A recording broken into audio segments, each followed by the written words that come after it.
Assalamualaikum warahmatullahi wabarakatuh. Kami dari kelompok daerah Lampung Selatan ingin mempresentasikan modul 4. Sebelumnya perkenalkan, saya Rena Anggraini. Saya Ambar Lati. Oke, di sini langsung aja masuk ke materi pertama, yaitu di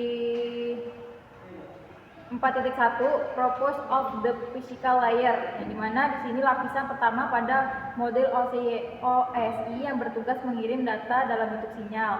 Ada physical connection, yaitu menghubungkan perangkat menggunakan media seperti kabel UTP, fiber optik atau jaringan kabel. Terus yang kedua ada physical layer, itu mengubah data menjadi sinyal listrik, cahaya atau gelombang radio agar dapat dikirim melalui media transmisi. Lanjut ke chapter 4.2 physical layer karakteristik, yaitu materi ini menjelaskan karakteristik lapisan fisik dalam proses pengiriman data.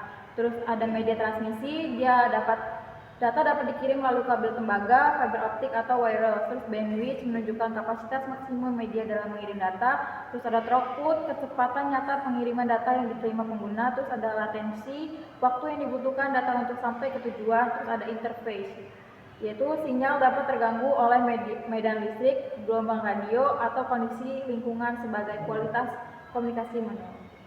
Lanjut. Di sini saya ingin menjelaskan tentang materi 4.3, yaitu copper cabling, yaitu kabel tembaga. Di sini 4.3.1 karakteristik of copper cabling. Jadi kabel tembaga digunakan untuk mengirimkan data melalui sinyal listrik. Kelebihannya murah, mudah dipasang, dan banyak digunakan pada jaringan LAN. Kurangannya mudah terkena gangguan elektromagnetik dan memiliki kapasitas jarak transmisi umumnya hingga 100 meter untuk Ethernet. Ada 4.3.2, yaitu types of copper cabling, yaitu jenis utama kabel tembaga, yaitu ada UTP, UTP itu ada juga STP dan koaksial kabel. Di sini ada 4.3.3 tentang UTP. Jadi kabel yang tidak memiliki pelindung terdiri dari 4 pasang kabel yang dipilih untuk mengurangi interferensi. Paling sering digunakan pada jaringan LAN karena murah, ringan, dan mudah dipasang. Ada 4.3.4, yaitu STP, memiliki lapisan pelindung untuk mengurangi gangguan elektromagnetik, cocok digunakan di lingkungan yang banyak gangguan listrik. Lebih mahal dan lebih sulit dipasang dibandingkan UTP. Di sini ada 4.3.5, yaitu koaksial kabel, memiliki konduktor inti, isolator, pelindung, logam, dan lapisan luar, lebih tahan terhadap interferensi dibandingkan UTP. Di sini ada 4.3.6, yaitu check your understanding tentang copper cabling. Jadi di sini bagiannya mengevaluasi untuk menguji pemahaman mengenai karakteristik kabel tembaga, perbedaan UTP, STP, dan koaksial, kelebihan, kekurangan, dan penggunaan masing-masing jenis kabel. Selanjutnya dibacakan oleh rekan saya.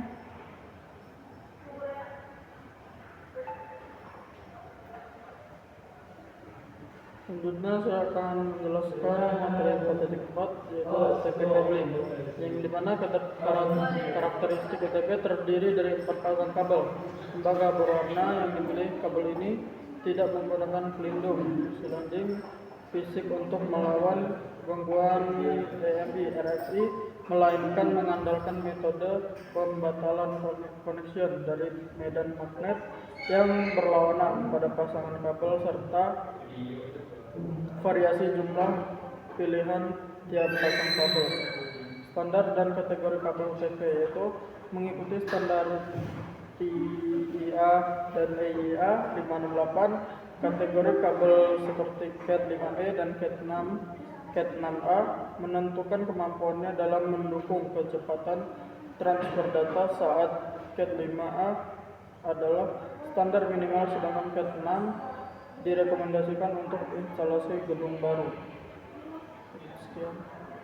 Saya akan menjelaskan tentang yaitu layer 4 pada layer iOS. Nah, di sini ada 4.5, yaitu tentang kabel seret optik. Nah, di sini itu ada kabel seret optik. Bentar ya teman-teman.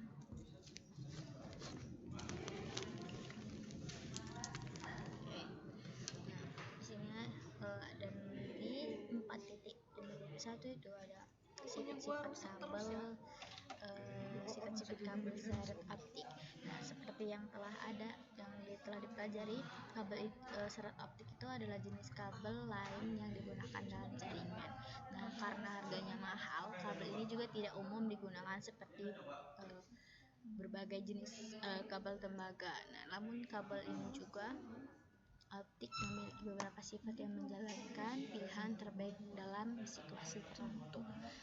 Di sini ada jenis-jenisnya, yaitu ada serat mode tunggal dan gambarnya seperti ini. Dan lalu di sini ada serat multimodenya, yaitu seperti ini. Nah, di sini ada pengguna kabel serat optik. Nah, di sini ada jaringan perusahaan, ada wire to the home atau FTTH, dan ada jaringan jarak jauh, jaringan kabel bawah laut seperti itu. Nah, di sini ada konektor serat optik. Nah, berbagai jenisnya. Nah, di sini ada konektor ujung lurus atau ST, dan konektor jaringan SC, konektor simplex bukan, dan konektor LC. Dan di sini ada konektor LC multimode. Di sini ada kabel patch serat optiknya. Dan ini ada kabel patch multimode SC-nya seperti ini. Dari kabel patch mode tunggalnya seperti ini, dan ada kabel patch multimode STLC-nya seperti ini, dan ada SC ST kabelnya seperti ini.